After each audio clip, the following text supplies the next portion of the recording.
Olá, nós vamos fazer aqui alguns exercícios sobre a parte de pilha dentro da eletroquímica, mas antes uma teoria bem rapidinha para a gente poder fluir com o exercício de maneira mais fácil. Essa pilha aqui é conhecida como pilha de Daniel, tá? Não é a pilha que a gente usa no nosso dia a dia. O que a gente usa no nosso dia a dia são as baterias, pilhas secas, né? O processo é um pouquinho diferente, mas essa é uma pilha muito importante, e por isso acaba caindo muito em vestibulares e tem toda a teoria que a gente precisa nas pilhas que a gente usa no dia a dia nosso. O que que eu tenho aqui? Eu tenho dois eletrodos. Eu tenho um eletrodo de zinco aqui do lado esquerdo. Um eletrodo é quando eu tenho uma placa mergulhada numa solução 1 molar do mesmo material que está na placa. Repare aqui que eu tenho uma placa de zinco e eu tenho uma solução onde o zinco está presente. É diferente. Zinco sólido na placa, zinco aquoso, o íon zinco na minha solução. Do lado direito, eu também tenho um outro eletrodo, é um eletrodo de cobre, porque eu tenho uma placa de cobre mergulhado numa solução 1 molar de cobre também. Aqui no caso seria o sulfato de cobre 2, onde, de novo, eu tenho o íon cobre na solução e o metal cobre na, lá em cima na placa. Um fio une os dois, coloquei aqui uma espécie de uma lâmpadazinha, pode ser um voltímetro, só para a gente enxergar que vai passar corrente aqui por ele e uma ponte salina que o Daniel utilizou, cloreto de potássio, que ele serve para fechar o circuito. A gente sabe que para a corrente poder fluir por um circuito, eu tenho que ter um circuito fechado aí. Então, essa é uma das funções da ponte salina, fechar o circuito. Se a gente pegasse um dado mais completo, onde fornecesse para a gente aqui o potencial de redução de cada um desses materiais, eu teria o seguinte aqui, ó. O potencial de redução, está muito grosso aqui, deixa eu dar uma diminuída aqui. O potencial de redução, tá, o potencial de redução do zinco, que é de menos 0,76 volts, e eu tenho o potencial de redução do cobre, deixa eu colocar aqui, ó, cobre aqui e zinco aqui, só para deixar marcado. O potencial dele é de 0,34, positivo, 0,34 volts. O que que esse potencial de redução informa para a gente? Quando eu coloco em contato dois materiais, qual é aquele que vai oxidar e qual é aquele que vai reduzir? Então, essa é a função do potencial de redução, inicialmente. A gente descobrir qual material dos dois aqui está reduzindo e qual está oxidando. Quem que reduz? Reduz aquele que tem o maior potencial de redução. Positivo sempre é maior que negativo, né? Então, quem vai reduzir nesse processo, quando eu colocar os dois em contato, é o cobre. Quem vai oxidar é o zinco. Então, lá, o menor potencial padrão de redução, ele oxida. E o maior potencial padrão de redução, reduz, ou sofre redução. Tá? Então, lá em cima, oxidação, aqui embaixo, redução. E quando uma pilha vai começar, a pilha começa sempre por quem está oxidando. Tá? Então, vai começar aqui no terminal de zinco. O que acontece? O zinco, ele é atraído aqui pelo sulfato e ele vai pular aqui para a minha solução. E sempre que ele pula, na solução eu tenho zinco 2+. Aquilo que eu falei no começo. Sempre na solução é o íon, na placa é ele no estado sólido. Então o zinco pulou, ficou 2+, e para ele ficar 2+, ele perdeu 2 elétrons. Então ele deixa 2 elétrons aqui na minha pilha. Então o zinco pula, mais zinco pula, ficando na forma de zinco 2+, deixa mais elétrons na minha placa. O que está acontecendo com essa placa? Automaticamente ela está ficando negativa. E como elétron repele elétron, os elétrons começam a correr pelo fio, pela fiação, que está unindo os dois eletrodos.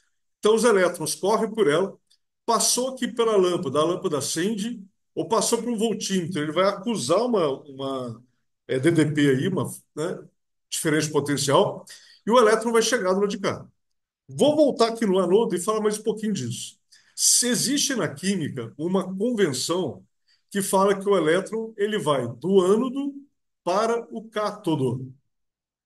Então, quando essa placa aqui foi ficando negativa, porque o zinco pulou e os elétrons foram repelidos, começa a andar para o outro lado. Ué, se ele vai do ânodo para o cátodo, então necessariamente o terminal negativo vai ser o meu ânodo da minha pilha, e o outro lado aqui vai ser, está recebendo o elétron, vai ser o cátodo da minha pilha aqui. É aquela história, né? Se eu tenho negativo de um lado, pela lógica, o elétron ele sai do negativo e vai para o positivo. Então, lá de cá, convencionou-se chamar de terminal positivo. Então, eu falo que o negativo da minha pilha é o ânodo, o positivo da minha pilha é o cátodo. A pilha começa pelo lado de quem tem menor potencial de redução, porque esse material está oxidando. Ele está pulando para a minha solução na forma de zinco 2 deixando os elétrons aqui na placa de zinco, perdão. Então vamos lá. Quando ele está pulando para cá, essa placa aqui ela vai sofrendo desgaste, ela vai sofrendo corrosão. Toda essa parte que está mergulhada, ela vai se desgastando, vai sendo corroída. Então no ânodo acontece a corrosão. Eu já falei no começo que o ânodo acontece a oxidação. Oxidação é aumentar o NOx, né? O que eu tenho é zinco, o zinco é metálico, então o zinco potencial zero lá em cima, no estado sólido. Ele passa para a forma de zinco 2 e deixa elétron na minha placa. Para formar esse zinco 2 ele está perdendo dois elétrons. Então, isso é uma oxidação. O NOx está indo de zero para 2 está aumentando o NOx. Então, acontece a oxidação aqui no ânodo da minha pilha. Legal, o elétron foi para o outro lado, chegou aqui. Quando o elétron chega aqui, ele automaticamente ele puxa os íons cobre em direção a ele. Lembra que negativo atrai positivo. Então, todos os íons cobre, os milhões de íons cobres que estão aqui, eles vão sendo atraídos pela minha placa. Quando chega na placa, vai acontecer isso que eu vou pôr aqui embaixo. Ó. Eu tinha o íon cobre, quando chega, encostou na placa, ele recebe dois elétrons. Esses dois elétrons cancelam esse 2 positivo que eu tinha aqui e ele passa a se tornar o íon não, o elemento neutro, cobre, o cobre sólido. Esse zero aqui em cima a gente não costuma colocar muito, não. Eu estou colocando só para lembrar que daqui para cá teve uma diminuição do NOx, então teve uma redução.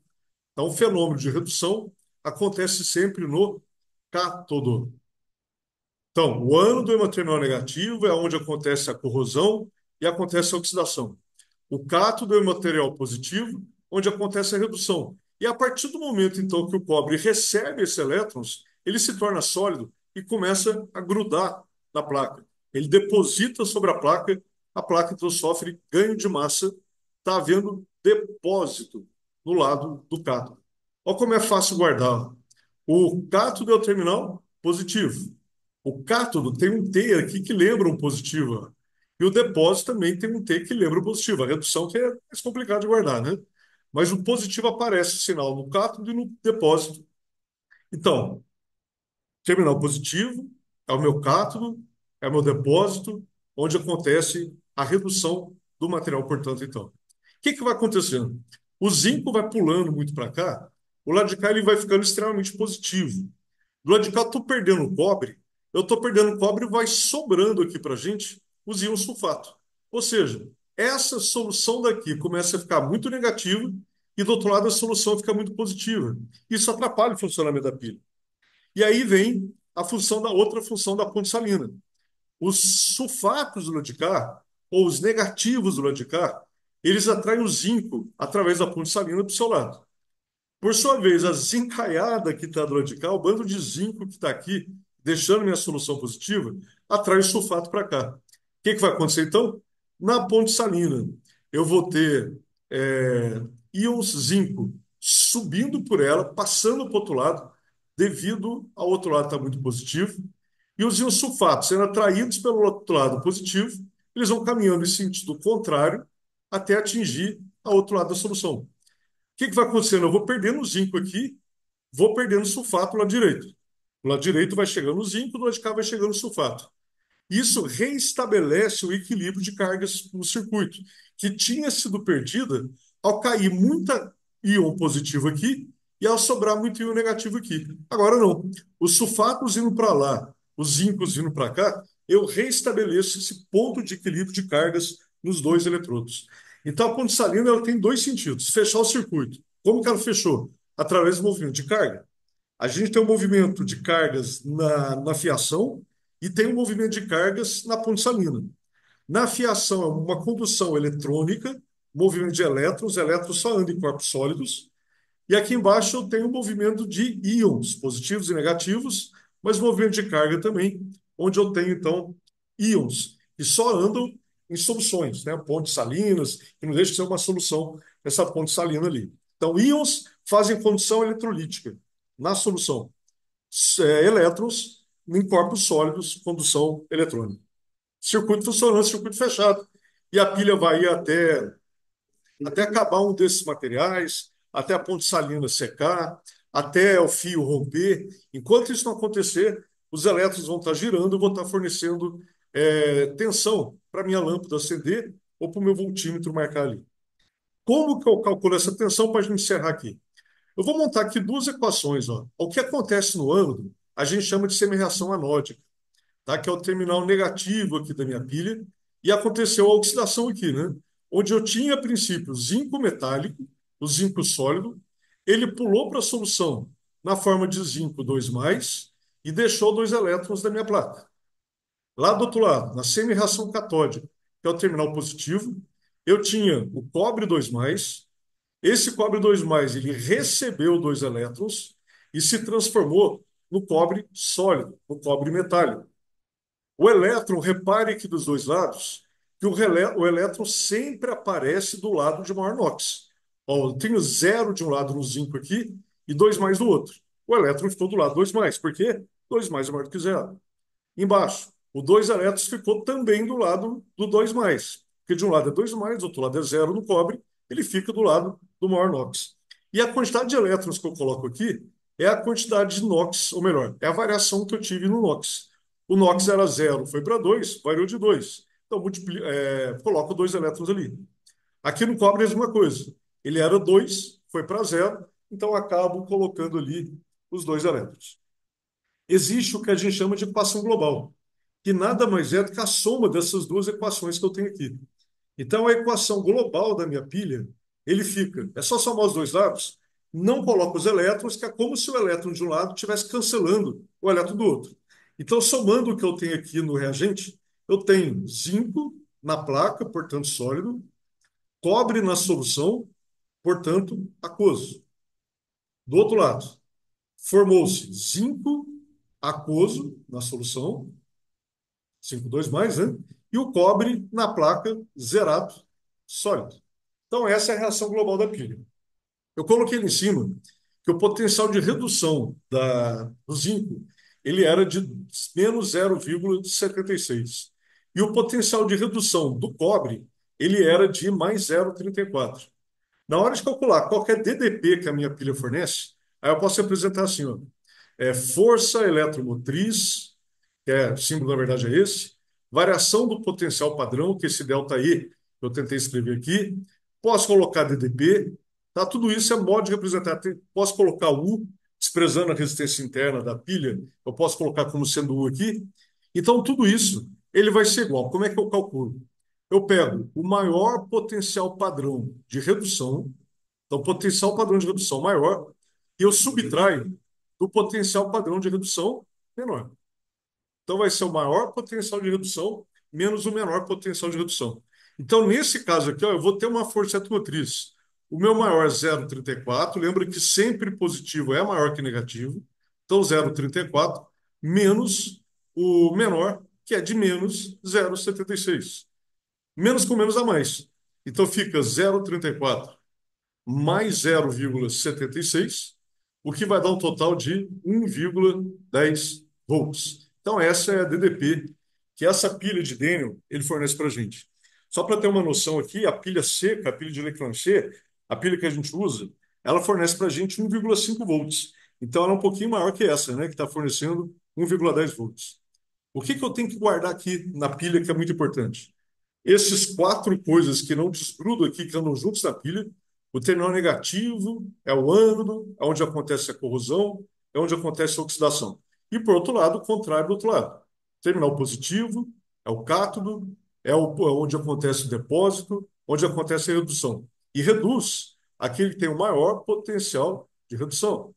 Oxida aquele que tem o menor potencial de redução. Então, o ânodo vai ser aquele que tem o menor potencial de redução, o cátodo vai ser aquele que tem o maior potencial de redução. E outra coisa super importante é como calcular essa DDP, pegando o maior potencial de redução, subtraindo do menor potencial de redução. Dito isso, nós vamos pegar então o exercício e vamos lá resolver os exercícios que eu tinha aberto aqui, pelo jeito, não, está aqui, ó. Está aberto? Então vamos resolver os exercícios aqui, se ele aparecer.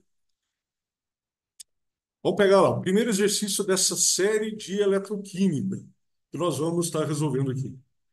Só quero aumentar um pouquinho a tela aqui. Ok, ó, vamos lá. Então eu vou pegar aqui, vamos ver o que está falando o exercício para a gente. De 2018. Em 1938, o arqueólogo alemão Wilhelm König, não sei falar esse nome, diretor do Museu Nacional do Iraque, ele encontrou um objeto estranho na coleção da instituição, que poderia ter sido usado como uma pilha, similar às utilizadas em nossos dias. A suposta pilha, datada de cerca de 200 anos de Cristo, ela é constituída em um pequeno vaso de barro, argila, no qual foram instalados um tubo de cobre, uma barra de ferro aparentemente corroída por ácido e uma tampa de betume, asfalto, e conforme ilustrado aí. Então, vamos ver o que fala aí, ó. Considere os potenciais padrão de redução do ferro como sendo menos 0,44, do hidrogênio, zero, e do cobre, 0,34 positivo. Daí o desenho na pilha. E fala, nessa suposta pilha, qual dos componentes atua como cátodo? Então vamos lá, eu quero o cátodo da minha pilha. Lembra o que eu acabei de falar?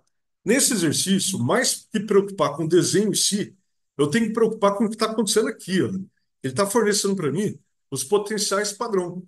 O potencial padrão aqui de redução do ferro como menos 0,44 volts. Para quem não está querendo marcar, opa, marcou. O do hidrogênio nem vou usar e do cobre como sendo 0,34 volts. Por que que eu não vou usar o do hidrogênio? Porque eu uso o maior e o menor. É maior potencial de redução, menor potencial de redução. Como ele perguntou para mim ali quem vai ser o cátodo da minha pilha, é só olhar pelo que a gente viu e vou pegar. É o cátodo que ele pediu? O cátodo é aquele que tem o maior potencial de redução. Funciona como cátodo. E quem tem o maior potencial de redução aqui é o cobre, né, como sendo mais 0,34. Então, ele tem o maior potencial de redução, ele vai ser o cátodo da minha pilha, vai ser onde vai ter o polo positivo, onde pode acontecer ali o depósito, onde vou ter sofrendo redução desse processo. E o ferro vai agir como ânodo, já bateu o exercício, tá? Não precisava nem fazer isso mais, mas aqui é o potencial de redução, vai ser o terminal de negativo, o menor potencial de redução, negativo, é o ânodo da minha pilha, é onde tem a corrosão que ele cita no texto, corroído pelo ácido, e é onde eu tenho aqui acontecendo a oxidação. A resposta vai ser o cobre, que é onde então tem o maior potencial de redução. Letra D de dados é a minha resposta aqui. Cobre é o cátodo da minha pilha. Vamos ver o 2. O 2 ele coloca assim, no Enem de 2016. Biocélulas combustíveis são uma alternativa tecnológica para a substituição das baterias convencionais. Em uma biocélula microbiológica, bactérias catalisam reações de oxidação de substratos orgânicos, liberam elétrons produzidos na respiração celular para um eletrodo, onde fluem por um circuito externo, deve ser o correto, até o cátodo do sistema, produzindo corrente elétrica. Uma reação típica que ocorre nas biocélulas microbiológicas utiliza o acetato como substrato. Vamos ver o texto 2. Em sistemas bioeletroquímicos, os potenciais padrão, E0, apresentam valores característicos. Para as biocélulas de acetato, considere os seguintes semi-reações de redução e seus respectivos potenciais. O E0, menos 0,3 volts, e o oxigênio aí, a água, 0,8 volts. Nota o seguinte, uma coisa importante de falar. Às vezes o exercício ele fala para a gente, que ele fornece para a gente os potenciais padrão, mas não aparece aqui embaixo se ele é de redução ou de oxidação e nem no texto. Nesse caso apareceu claramente, ela considere as seguintes semi-reações de redução. Como que eu sei se ele não fornecer isso, claro, né? Se é redução ou se é oxidação? Eu olho aqui para os elétrons. Redução é fenômeno de ganho do elétron. Então, se o elétron está aqui do lado esquerdo da minha reação, ele está no reagente, é redução. Se ele está no produto, é oxidação. Tá? Posso olhar pelo NOx também. Por exemplo, aqui embaixo, ó, o NOx do oxigênio ele está indo de 0 para -2. Está reduzindo o NOx. Então, confirma que isso aqui então, é uma redução. Então, de novo, nesse caso eu não precisava, porque nesse caso aqui ele já tinha falado para mim que os dois potenciais padrão aqui são de redução. Aí ele fala assim, ó, nessas condições, qual é o número de biocélulas de acetato ligadas em série necessárias para se obter uma diferença potencial de 4,4 volts? Aí é uma história importante a colocar aqui. A gente está fazendo aqui uma bateria. Baterias são várias pilhas ligadas em série. Então, eu vou descobrir qual que é a força eletromotriz dessa pilha que está fornecendo para mim, e depois eu vou ver o que eu faço para descobrir quantas estão em série aí. Vamos primeiro determinar aqui a força eletromotriz. Ó. Força eletromotriz, então, eu vou pegar o maior potencial de redução, ou seja, 0,8, e vou subtrair do menor potencial de redução, que é o menos 0,3. Novamente, menos com menos dá mais, fica 0,8 mais 0,3, o que dá 1,1 volt.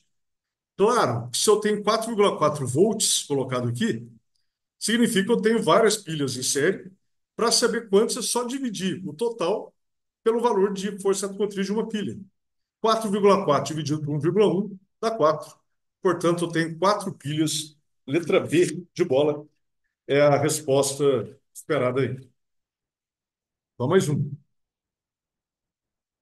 Aí o número 3 fala assim, ó, se dermos uma mordida em um pedaço de papel alumínio colocado em cima de uma obturação de amálgama, que é uma combinação de mercúrio metálico com metais ou ligas metálicas, normalmente prata ou ouro, sentiremos uma dor causada por uma corrente que pode chegar até 30 microampere, 30 vezes 10 a menos 6 ampere. O contato dos materiais metálicos citados produz, veja bem, eu peguei um papel alumínio desse que a gente tem na cozinha, coloquei em cima do dente, né, na obturação do dente, e eu mordi isso. Quando eu mordi, eu aumentei o contato do papel alumínio com a amálgama do dente, claro, né, teria que ter essa amálgama do dente para poder acontecer isso. Então, eu supostamente coloquei os dois em contato, ainda tem uma saliva ali ajudando, né, funcionando ali como uma espécie de ponte salina e tal. Então, mordi, os elétrons passam do alumínio para o dente. Como que eu sei isso? Porque ele fala que a gente vai sentir uma dor, e se eu vou sentir uma dor, teve uma corrente que chegou até o nervo, ela não saiu do nervo, ela chegou até o nervo para fazer essa dor aqui. O que que é isso? Eu tenho corrente saindo do alumínio, indo para a amálgama, e depois atingindo a raiz. Eu tenho corrente saindo do alumínio, que é o ânodo, por consequência, e está chegando na amálgama, no dente, que é o cátodo, por consequência. Eu estou formando uma pilha. Então, uma pilha cujo fluxo de elétrons é espontâneo. Eu não precisei forçar, eu não precisei colocar energia externa para isso acontecer. No que eu mordi, pus em contato os dois, a pilha já funcionou.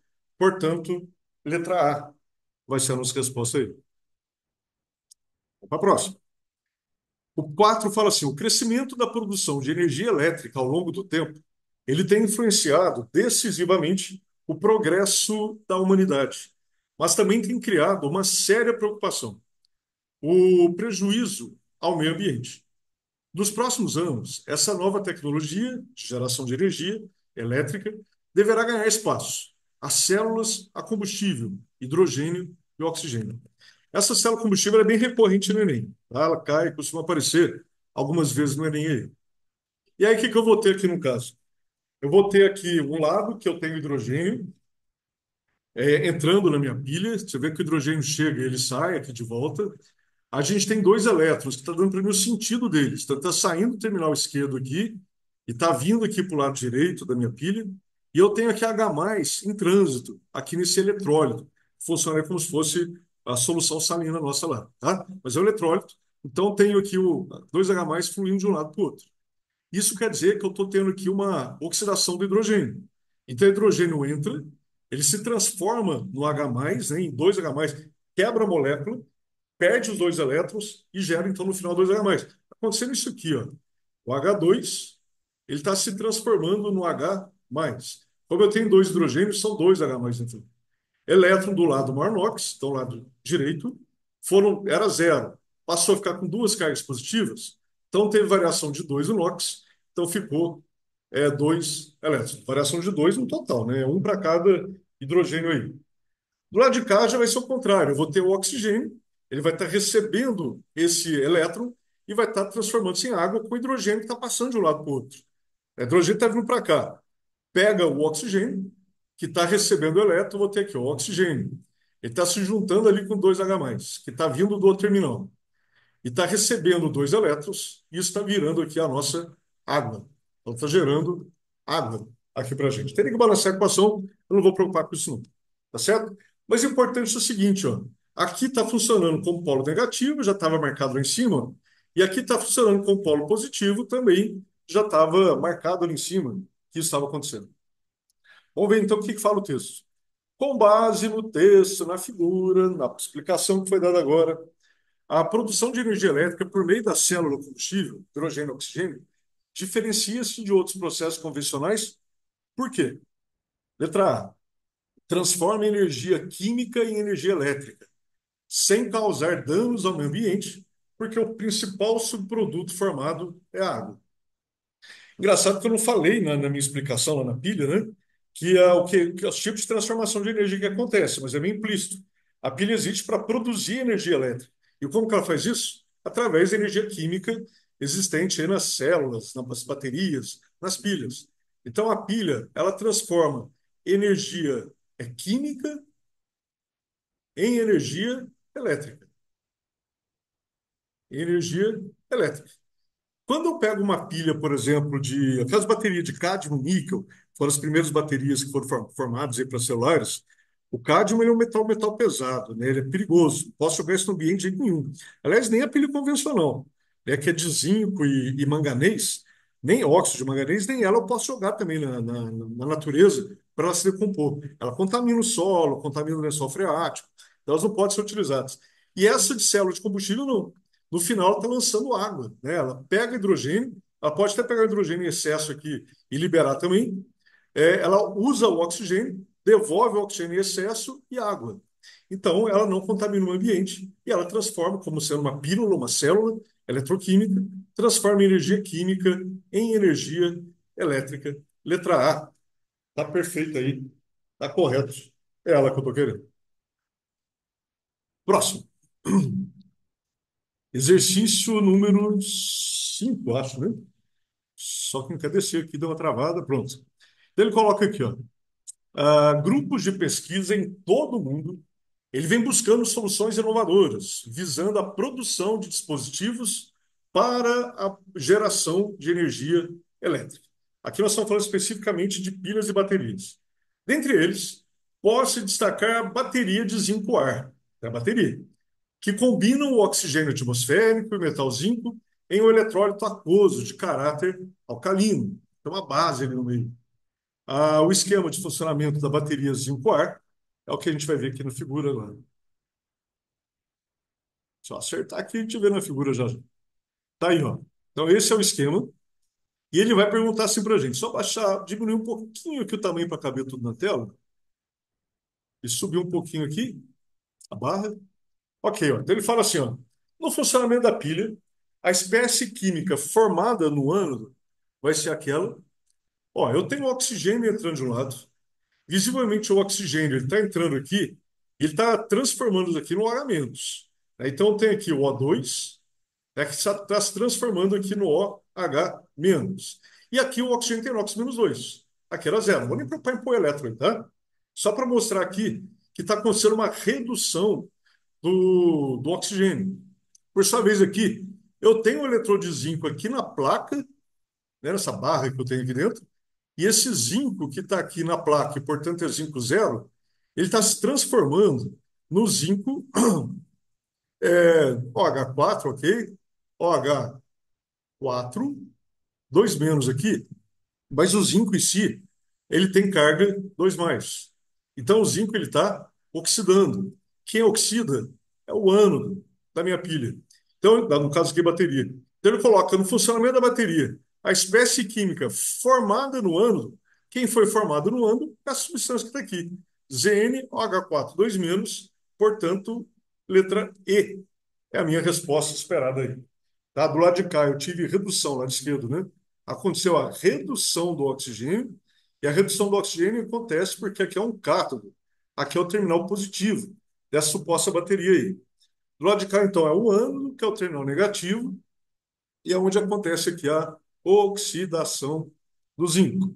Posso pensar em corrosão da placa de um lado, do outro lado, não vai ter exatamente uma deposição, porque é um eletrodo poroso ali, na verdade, está formando OH-, que tende a ir para o outro lado para receber o zinco e formar o ZnOH4 ali. Ok? Vamos para a próxima? Número 6.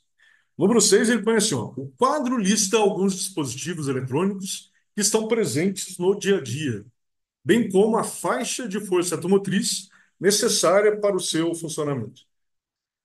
Considere que é uma bateria construída pela associação em série de três pilhas de lítio iodo, nas condições padrão, conforme as semi-reações de redução apresentadas. Essa bateria é adequada para funcionamento de qual dispositivo eletrônico? Vamos lá. Primeiro eu vou descobrir qual que é a força eletromotriz que está formada a partir dessa pilha dessa bateria de iodo e lítio, e depois a gente vê o que acontece. Vamos lá. Lembrando que a força automotriz, que eu posso representar dessa maneira aqui, ele vai ser o maior potencial de redução maior, menos o potencial de redução menor. Quanto mais a gente escreve a fórmula, mais fácil a gente guarda essas fórmulas aí. Então, esse ΔE, ou força automotriz, ou DDP, ele vai ser feito, o maior potencial positivo é sempre maior que negativo, então vai ser 0,54 volts, e eu vou subtrair do menor, então vai ficar menos 3,05. Somando os dois, eu vou ter um valor aqui de 3,59 volts, que é a DDP de uma pilha dessa aí. Como ele fala que a bateria é formada por três pilhas de lítio e iodo, então eu vou multiplicar isso aqui por 3. Isso vai dar um valor de 10,77 volts. E vou buscar lá qual pilha ou qual aparelho daqueles que funcionam com essa tensão de 10,7 aí. E eu vejo que é o carrinho de controle remoto. O carrinho de controle remoto, ele funciona de 10,5 a 10,9 volts. É o único que está dentro desse padrão que eu achei aqui de 10,7. Portanto, dispositivo 4, carrinho de controle remoto, é o que está usando essas pilhas aí, o que funciona a partir dessa bateria. Vamos para o 7. No 7, eu já acho que entra uma outra parte aqui, que é o tal do proteção catódica, metal de sacrifício, esse tipo de coisa. Antes de ler o exercício, deixa eu ver se eu vou lá no Paint de novo e vamos trabalhar essa ideia aqui no Paint. Rapidinho que eu limpo a tela. Vamos lá. O que que eu tenho aqui em relação a material de sacrifício? Imagina que eu tenho, por exemplo, aqui um trilho de trem. Então, tem um trilho de trem. O trilho de trem, por exemplo, não vai ligar uma cidade à outra, por exemplo. Mesmo na mesma cidade, eu não posso. Imagina São Paulo, eu com um trilho de trem único. Eles são vários. E esses trilhos de trem eles são colocados próximos um ao outro, cada pedaço, né, colocado próximo ao outro, porque a gente sabe lá da física que tem aquela questão da dilatação. A dilatação vai fazer ele aumentar quando tiver calor, dilatar, né? Quando tiver calor, contrair quando tiver no frio. E se estivesse grudado um ao outro, não teria espaço para ele crescimento, ele ia crescer para cima ou para baixo, ia deformar meu trilho. Então tem esse espaço aqui, que nem é o mais importante. O importante é que esse trilho aqui ele é feito de aço. E aço, um dos componentes é o ferro. E a gente sabe que o ferro tem uma tendência a oxidar. E o fio trilho está lá exposto ao ar, está exposto à chuva, né? Ele está exposto a tudo, então é um ambiente próprio para ele poder sofrer oxidação. O que que a gente faz? Imagina a dificuldade de eu ter que trocar um trilho, um pedaço de trilho que seja. Oxidou, corroeu, eu vou ter que trocar esse trilho aí. Aí eu tenho que parar trem para trocar, posição segura para o pessoal que vai estar ali na pista. E não vai ser um pedacinho só, né? Tá todo mundo oxidando aí. Então, o que é feito é tentar proteger essa barra de alguma maneira. E o que que é feito? Coloca-se ou indiretamente, ou diretamente, indiretamente, que é o que eu estou fazendo aqui. Através de um fio, eu estou conectando o ferro, que está presente aqui no trilho, a um material aqui que oxide no lugar do ferro. Então, eu vou pegar um material que tem um potencial de redução menor que o do ferro, para que ele possa oxidar no lugar do ferro. Então, esse material que eu estou escolhendo aqui, ele tem menor potencial de redução. do que o ferro, né, ou do que o ferro, e, portanto, quem tem o menor potencial de redução. Forma uma pilhazinha entre os dois ali, onde o ferro seria o maior potencial de redução, o cátodo. Então, aqui teria o maior potencial de redução do que o material que eu estou utilizando lá. Então, ele vai ser o cátodo formando uma pilha entre os dois. Ele seria ao terminal positivo da pilha. E esse material que eu estou pondo, ele vai ser, então, o ânodo, né, que vai ser o terminal negativo da minha pilha. E a gente sabe que o ânodo é onde acontece a corrosão. Então, toda vez que eu quero proteger o material, eu tenho que fazê-lo agir como ânodo e ele tem, então, que ter o menor potencial padrão de redução do que o material que eu estou querendo. Só para ter uma ideia, nesse caso específico aqui, é muito utilizado o magnésio, o zinco. No caso do trilho de trem, o magnésio. Ele é dos mais utilizados aí. O potencial padrão de redução do magnésio, ele é menor do que o potencial padrão de redução do que o ferro. O ferro a gente sabe que é menos 0,76 e o magnésio é menor, é menos 2, alguma coisa, que é 30 e alguma coisa volts. Quanto maior o número negativo, menor ele é na realidade, né? Quanto mais distante do zero, menor ele é. Então, o ferro, ele vai ter o maior potencial de redução atuando como cátodo e o magnésio vai ter o menor potencial de redução atuando como o ânodo.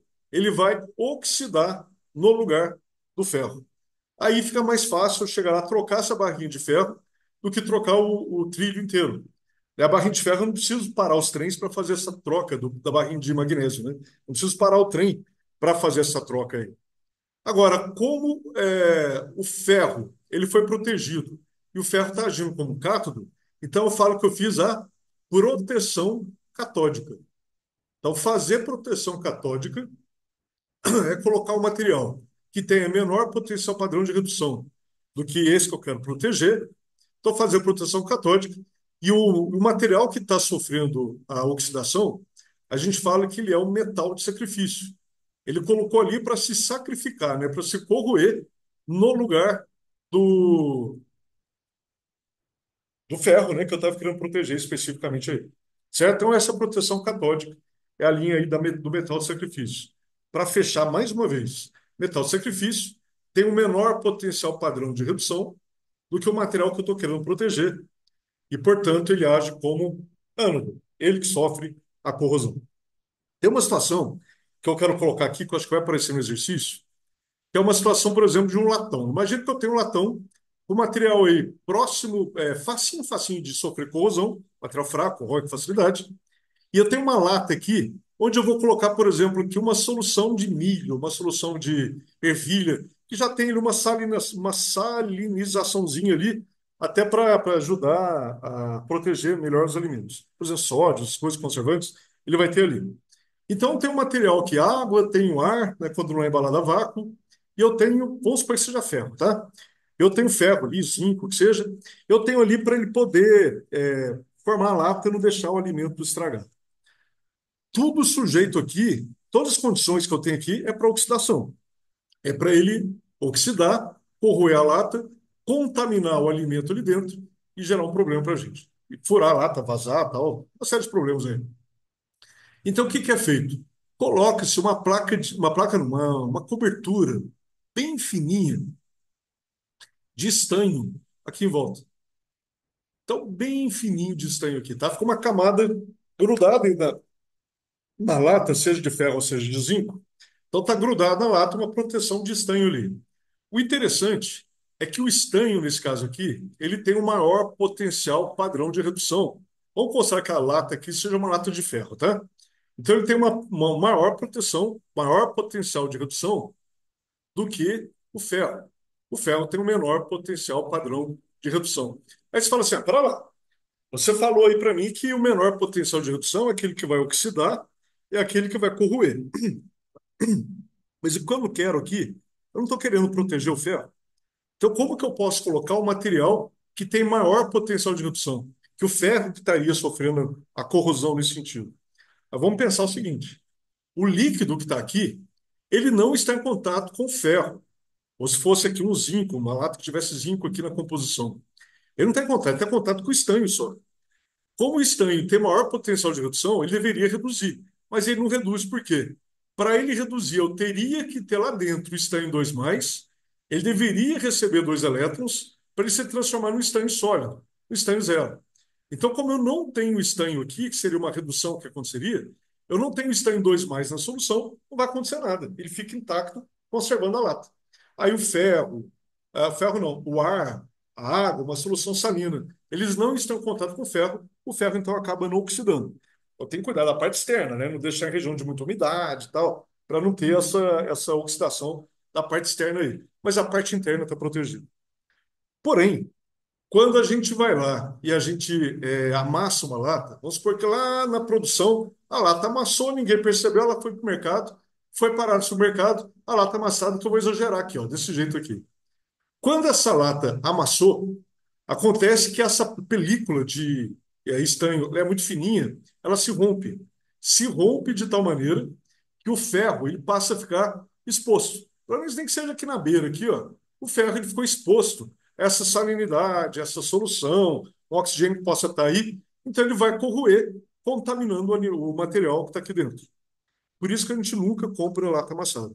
Quando eu rasguei isso aqui, né, eu amassei isso aqui, a película rasgou, deixando o ferro exposto, eu passei a ter o ferro como ânodo, o ferro sofrendo oxidação, né, e isso acabou prejudicando mais ainda a lata.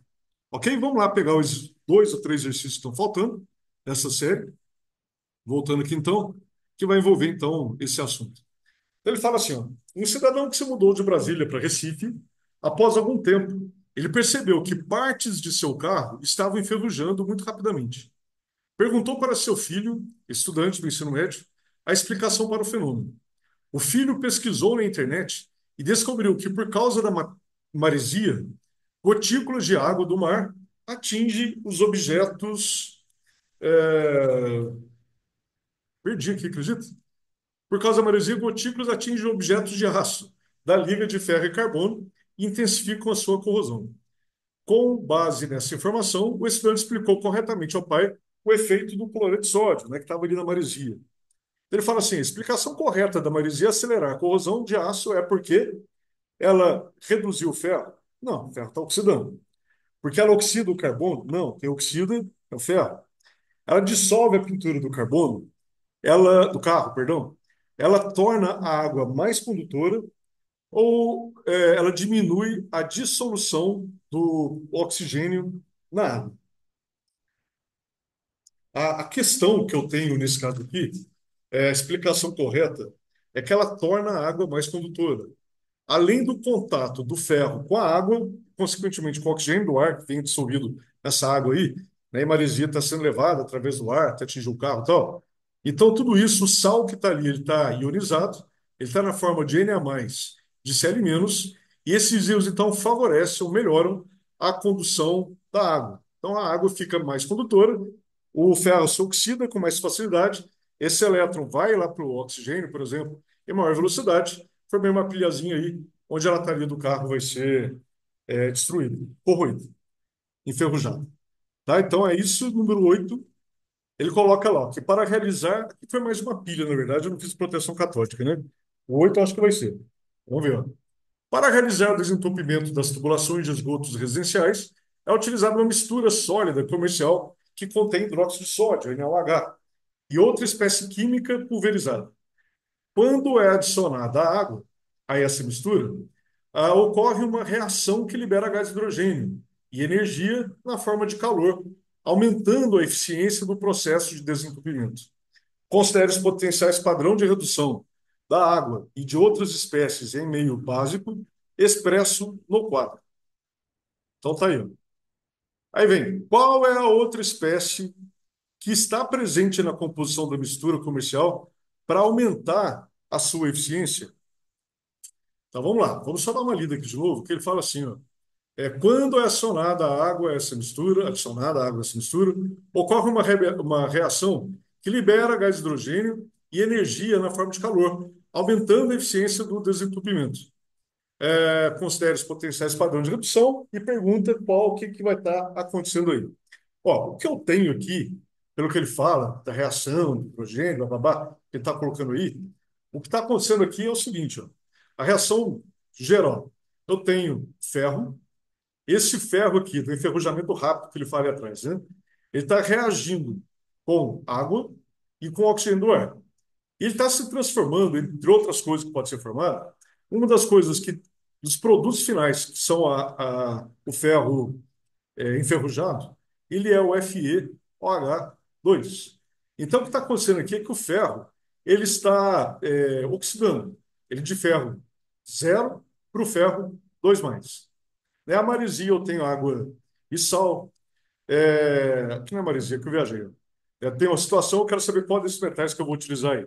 Então, o que eu tenho aqui, se eu for ver, a redução do hidrogênio, ele fornece aqui uma força eletromotriz de menos 0,83. Lembra que ele fala no texto, quando é adicionada água, ocorre uma reação que libera gás de hidrogênio e energia na forma de calor. Aí vem a pergunta, qual é a outra espécie que está presente na composição da mistura sólida comercial para aumentar a eficiência? Eu quero aumentar a eficiência é de produção do gás de hidrogênio. Então, se eu quero aumentar a eficiência da produção de gás de hidrogênio, eu tenho que escolher uma substância que tenha menor potencial padrão do que a água, né? Que é a reação da água, porque eu quero que o hidrogênio continue sofrendo redução. Então, o ferro está fazendo esse processo, o ferro está fazendo que o oxigênio do ar aqui, ó, ele passe de 0 para -2, está fazendo então que ocorra uma redução, que haverá informação do H2 também. Se eu quero que isso aconteça, aumentar a eficiência, eu quero alguém que também oxide para que possa formar hidrogênio. Então, eu tenho aqui o alumínio, é o único material da minha lista que tem o menor potencial de redução do que a água, do que a formação de hidrogênio ali. Eu minto porque aqui, na verdade, o ferro também tem, né? Mas ele já está sendo agido. Eu quero uma outra substância que eu vou adicionar para que aumente a eficiência. Eu peguei uma que tem um ainda menor que o ferro, né? Então, eu peguei o alumínio, portanto, letra A vai ser a minha resposta aqui. O que que vai acontecer? Ó? O alumínio, ele vai receber ali da água os 4H- e vai se transformar em AlOH4-, mais 3 elétrons. Então, ele está oxidando.